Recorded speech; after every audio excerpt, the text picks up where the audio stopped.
Энэ төсвийн урсгал зардал одоо маш өндөр болсон. Тэгээд зөвхөн одоо боловсрол эрүүл мэндийн салбарын цалин нэмсэн, бусад салбарын одоо цалин нэмэх шаардлага байна. Тэтгэврийн хэмжээг бас нэмэх шаардлага байна гэдэг ингээ яригадаад байдаг. Тэгэхээр нөгөө талдаа энэ чинь юу гэсэн үг хэрэг урсгал зардал маань ингэж төсөвтэй хамгийн их хувь эзлээд эхлэвэл бид нар ер нь цаашдаа ус маань хөрөнгө оруулалтын асуудлыг яаж шийдэх вэ гэдэг юм асуудалд орж байгаа. Тэгэхээр энэ төрийн албыг одоо цомхон бүтээмжтэй өндөр бүтээмжтэй болгоно гэдэг ингээд зорилт тавьсан мөртлөө яг ингээд дотоод төлөвлөгөөг нь хараад уншаад үзэхээр тэнд ерөөсөө тийм цомхон болох талаар ямар ч үг үсэг байхгүй. Зүгээр л сайхан сургалт хийн, сайхан системтэй болно л гэсэн байгаа байхгүй. Тэгэхээр яг энэ төрийн албан дээр цомхон бүтээмжтэй болох талаар яг тодорхой ямар өөрчлөлт шинжилгээ хийх юм бэ гэдэг. Миний хувьд ингээд хараад үзэхээр татвар, гайл, нийгмийн даатгал, эрүүл мэндийн гэдэг ийм дөрвөн одоо байцаагч төсөвт орлого одоо төвлөрүүлэхээр ажиллаж байгаа байхгүй. Бусад улсуудын жишг болоод ингээ хараад үзэхээр бол энэ одоо бас нэгдсэн ийм орлогын газар байж болохоор санагдаад байна. Иймэрхүү өөрчлөлтүүд өдр хийнэ гэж бодож байна. Яг юу хийж бодож байна гэдэг нэгдүгээр асуулт байна. За дараагаар нь болохоор энэ төрийн өмчийн компаниуд. За төрийн өмчийн компаниудын өөр бол одоо засгийн газрын өрөөнд орохгүй байгаа. Төрийн өмчийн компаниуд бол одоо бүх одоо асуудал нь төсвийн гадуур явж байгаа. Тэгэхээр төрийн өмчийн компаниудаар яг ямар тодорхой бүцийн өөрчлөлт хийх гээд байгаа юм бэ? Өөрөөр хэлбэл одоо ногд ашиг нэмэгдүүлэх хүрээнд за хувьчлал болон бүцийн өөрчлөлт хийгээд 2027 он төсөвт хэдэн төгрөгийн орлого оруулж ирэх гээд байна. За улсын хөгжлийн 2027 оны одоо төлөвлөгөөний хяналт шинжилгээ үнэлгээний шалгуур зүйлтээр бол ногд ашгийг хэд болгож байгаа талаар ямар ч мэдээлэл алга байна. За бүцийн өөрчлөлтөөс дамжуулаад хувьчлалаас дамжуулаад төрийн өмчийн компаниудыг өөрчлөлтөөс хамаарат хэдэн төгрөг орж ирэх чинь бас тодорхойгүй байгаа байна. Энэ тал дээр бас засгийн газрын эрхлэх газраас ингэ хариулаач. За эдийн засгийн хөгжлийн яамнаас одоо зөвхөн уулуурхай эрчим хүчний салбараас бусад салбарт яг одоо тодорхой хэмжээ ямар том ажлыг одоо 2027 он төлөвлөж байна. За эрчим хүч уулуурхай дээр бол ойлгож байна. За бусад салбарт яг ямар тодорхой эдийн засгийг солонгоруулах үүднээс ямар ажлууд хийх гэж байна гэж асуух. За боловсролын яамнаас асуух асуулт бол юу вэ гэхээр энэ сумын төв, аймгийн төв болон одоо нийслэлийн сургуулиудын хүүхдүүдийн одоо мэдлэгийн гүйцэтгэлийн үнэлгээ бол харилцан адилгүй байна гэдэг энэ судалгаа гараад ирсэн байна. Тэгээ энэ дээр болохоор бол математик, унших, байгалийн ухаан гэсэн 3 хичээлээр одоо сурвалжчдын гүйцэтгэлийн ялгааг гаргаад ирсэн юм байлээ. За тэгээ би энэ талаараа бас тодорхой ажлууд хийх гэж байгаа юм байна гэж хараад үзэхээр 2027 оны энэ төлөвлөгөөнийхөө хяналт шинжилгээ үнэлгээнийхээ шалгуур үзүүлэлтээр болохоор зөвхөн одоо 6-аас 14 насны математик монгол хэлний одоо чиглэлээр бол тодорхой зорилтууд тавьсан байна. Тэгэхээр ягаад одоо бусад насан дээр болон одоо нөгөө байгалийн ухааны хичээл дээр ингээд тодорхой зорилтууд тавихгүй байна вэ гэсэн ийм асуулт байна. За тэргүүн шадар сайд инх хоёр хариулъя. За Соронзмол гишүүнтэй санал нэг байгаа. Ер нь энэ төрийн өмчит аж ахуй нэгж тойрсон асуудал, бүр нийгмийн бухимдал, нийгмийн одоо гол шаардлага хүсэмжил болчиход байгаа. Эрс өөрчлөлт хэрэгтэй байгаа. За засгийн газар дээр хяналт хэрэгжүүлэх газар дээр ажил өгөгдөөд энэ төрийн албаны чиг үүрэг, салбарын чиг үүргийн уялдаа, чиг үүргийн давхцал гээд энэ иж бүрэн шинжилгээнүүд зураг авалтууд хийгдээд үндсэндээ төгсөж байна. 9 сарын 1 гэхэд энэ төрийн өмчийн бодлого зохицуулалттай холбоотой төрийн өмчийн компаниудын хувьчлах, татан буулгах, нэгтгэх, зохион байгуулалтын арга хэмжээг төрийн албатай хамтрагсан энэ бодлогын арга хэмжээг 9 сарын 1 гэхэд төсөвтэй дагуулan одоо өргөн барихаар ингээд шийдвэр орж ирнэ. Одоо гишүүдээ түрүүн бид төрийн өмчийн хувьчлалын том багц оруулсан тэгээд их хурал дээр унсан штэ. Хувьчлах цаг болоогүй гэдээ буцаасан. Ахаад оруул. Ер нь яаралтай хувьчлах хэрэгтэй. Аль болох эдийн засгт төрийн оролцоог багасгах хэрэгтэй. Эдийн засгт төрийн оролцоо төсөв болон төрийн өмчит компаниараа дамжуулаад эдийн засгийн 61 орчим хувь төрийн оролцоо болчиход байдаг. Орон зайд, хувийн орон зайд нэлээд хязгаарлалт үүсээд байдаг. Энийг яаралтай бид нар чөлөөлөх хэрэгтэй. Засгийн газрын чөлөөлөх бодлогын хүрээнд тэргүүн ээлжинд энэ бодлогод явж байгаа. Тэгээд намар гэхэд нэлээд бодлогын арга хэмжээтэй санаашд орж ирнэ. За баярлалаа. Энэ чухал асуудал. Тэгээд чөлөөлийн энэ бодлогын хүрээнд бид нар нэн тэргүүний шийдэх ёстой хуулиуд бол эдийн засгийн эрхчлөөний хуулийг хордоо оруулж ирмээр засгийн газраас. Хоёрдугаарт нь тэр төр хувийн хвшлийн түншлэлийн хуулийнхаа хүн суртлыг чөдөр тушааг таслаж хаymаар байна. Хуучин гайгүй байсан дордуулсан. За 3 дугаарт нь тэр хөрөнгө оруулалтыг дэмжих тухай хууль, гадаад дотоодын хөрөнгө оруулалт дэмжих тухай хууль. Их хурал дээр бид нэр зөвшөөрлийн тухай хуулийг хурдан явуулахад оролдож байгаа. Энэ бол бас нэлээд эдийн засгч нэлээд том бас тийм болох бах. Тийм болохоор засгийн газар энэ хөрөнгө оруулалтыг дэмжих дээрэс нь эдийн засгийн эрхчлөөний хууль, төр хувийн хэмжээний түншлэлийн хуулиудаа илүү либерал, илүү одоо төр хувийн хэмжлээ дэмжсэн ийм хууль чиглэлээр оруулж ихтэй илүү анхаараарай гэдгийг хэлье. Хэвлэх газар энх 2 сая хариулъя. За ер нь төр томроод байгаа гол шалтгаан төрийн өмчийн компаниуд дээр л байна.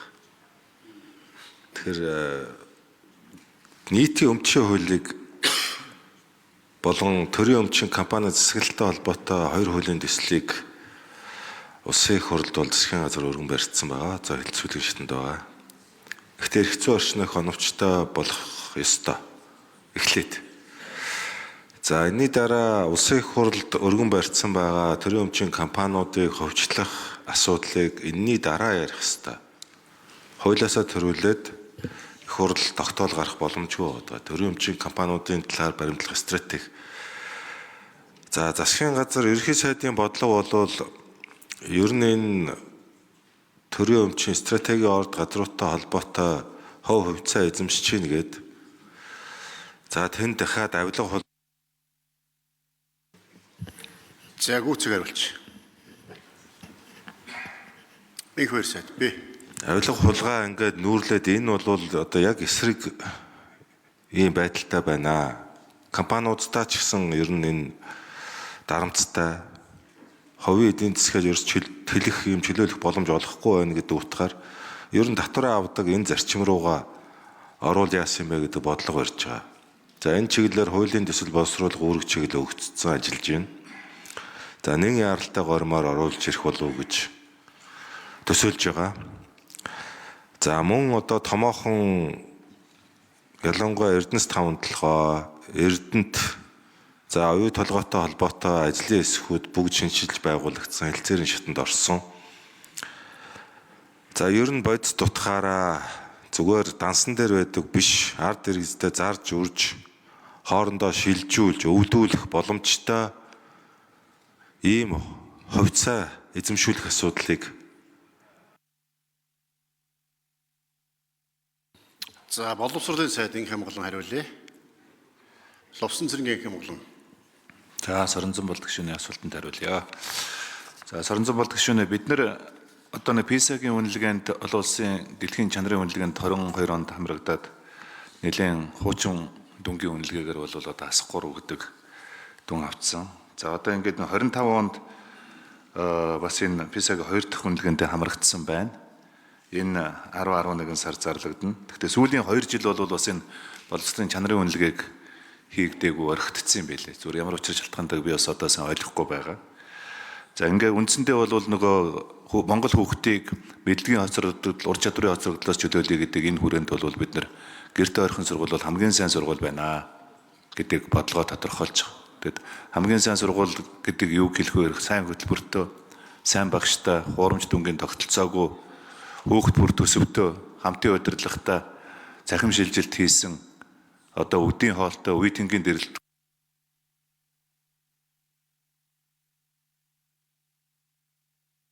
За энх Хамглан сайд гүйцэг хариулж. Их хурлын дарга энэ улсын их хурлын гишүүд ч одоо улсын төлөвлөгөө ярьж байгаа үнэхээр одоо суурь асуултууд асууж штэ. Тэгээ одоо энэ хариултанд дард 1 минутанд одоо бид нэр яг үнэхээр хариулах одоо ямар ч боломжгүй юм ба штэ. Тэгээд энэ хариултыг 3 минутын горимж шилжүүлж өгөөч. Их хурлын гишүүд ч гэсэн одоо асуултанд бүрэн хариулт авах болов уу гэж бодоод байна. Тэгэд энэ Соронзон болд гишүүний асуулт их суурь асуултууд асуугаад байна л да. Одоо тэгээ бидний энэ улсын их хурлд өргөн танилцуулж байгаа Монгол улсын хөгжлийн 27 оныхоо төлөвлөгөөг нэг танилцуулаад арталт нь төлөвлөгөөний үнэлгээний шалгуур үзүүлэлтүүд гэдэг өмнөхөөсөө бол нөгөө хүсч бүх гишүүдийн хүсэж байдаг нөгөө суур үзүүлэлтүүд өрх төвшингээ яа тодорхойлж байгаа юм бэ? Ямар бодлогын арга хэмжээнүүд авч яг энд хүрэх гээд байгаа юм бэ гэдэг тоо бүхний ард чинь нэг том хөтөлбөр тайлбарлах хэрэг гарч ирж байгаа байхгүй. Тэгэхээр энэ дээр одоо бас нэг тийм ягаад ч одоо 1 минутанд ямар ч супер сайд одоо хариулж амжихгүй болов уу гэж бодоод байна шүү дээ тий. За Соронзон болд шин тодруулъя. Тэгэхээр би эдийн засгийн хөгжлийн сайдаас тэргуун шадар сайдаас суугаад байгаа нь энэ уулуурхай эрчим хүчний салбараас өөр одоо бусад салбарт 2020 онд ямар томоохон ажил хийхээр төлөвлөж байна вэ? Ялангуяа зорилго нь одоо эдийн засгийг солонгоруулах гэдэг талаасаа гэж асуусан шин. Тэрэнд хариулж. За инхвэр сайд хариулъя. Шадар сайд инхвэр, Жаданбаг инхвэр. За эрчим хүч нэг номер. Эрчим хүчээ хангаж яаж цаашаа явна. Тийм болохоор гол хүч эрчим хүчинд орооч. Мэдээж уулуурхаан экспортоо бүрэн дэмжиж идэвхжүүлнэ. Экспортоо идэвхжүүлэхийн тулд бид нар үнэтэй экспортлох ёстой. Инхийн тулд боловсруулах үйлдвэрлэл рүү онцгой анхаарна. За энэ дотор зэс ган боловсруулах том ажлуудаа эхлүүлнэ. За газрын тос боловсруулах үйлдвэрийн ажлыг яаралтай хурдан гүйцэтгэлийн шахаж гадаад зээлийн ашиглалтыг нэмэгдүүлнэ. За аялал жуулчлалын салбар бол бас их том найдлага төрүүлж ажлын байр болгож байгаа том салбар болж гарч ирж байгаа. Иймд аялал жуулчлалын дэд бүтцүүдийг ялангуяа одоо голлох 4 бүсийн 4 аймгийн нисэх буудал, Ховд, Хөвсгөл, Өмнө Говь, Дорнот энэ 4 аймгийн нисэх буудлыг олон улсын шууд онгоц хүлээж авдаг. Улаанбаатар бууга дамждаггүйгээр шууд аяллаа бүсдээ ирдэг. Тэр болцоо бүрдүүлэх төслүүдийг эхлүүлнэ. Энэ жил эхний гэрээнүүд хийгдсэн Хөвсгөл Солонгосоос шууд дунд оврын онгоцууд бууж эхэлнэ. За Соронзон боловч тодруулж асууя. Маш чухал сайхан мэдээ сонсогч байна шүү. За төрийн албаны бүтцийг нөгөө цомхон бүтээмжтэй болгоно гэдэг би нөгөө түрүүний асуусан шүү дээ. Гайл, татвар, гайл, нийгмийн даатгал, эрүүл мэндийн даатгалын орлого цуглуулж байгаа байцаагч нар чинь нэг төрлийн ажил хийгээд байна гэдэг хэвгүй. Эдгээрийг нэгтгэхэд нэг юм одоо бүтцийн өөрчлөлт хийх боломж бол байна гэж би хараад байна. Тэгэхээр энэ тал дээр одоо тодорхой ажил төлөвлөж байгаа юм байна уу? Энэ талаар саналаа гэж.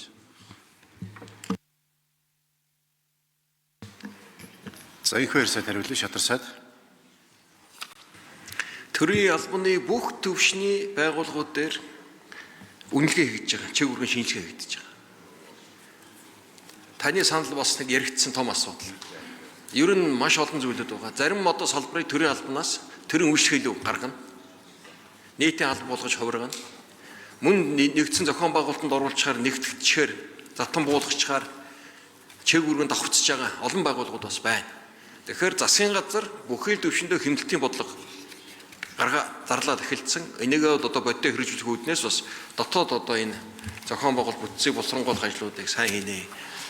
Намар гэхэд энэ шинэ өргөн барих 27 оны төсөв энэ зохион байгуулалт дагсан хуулиуд дээр нэлээд том агц гарна.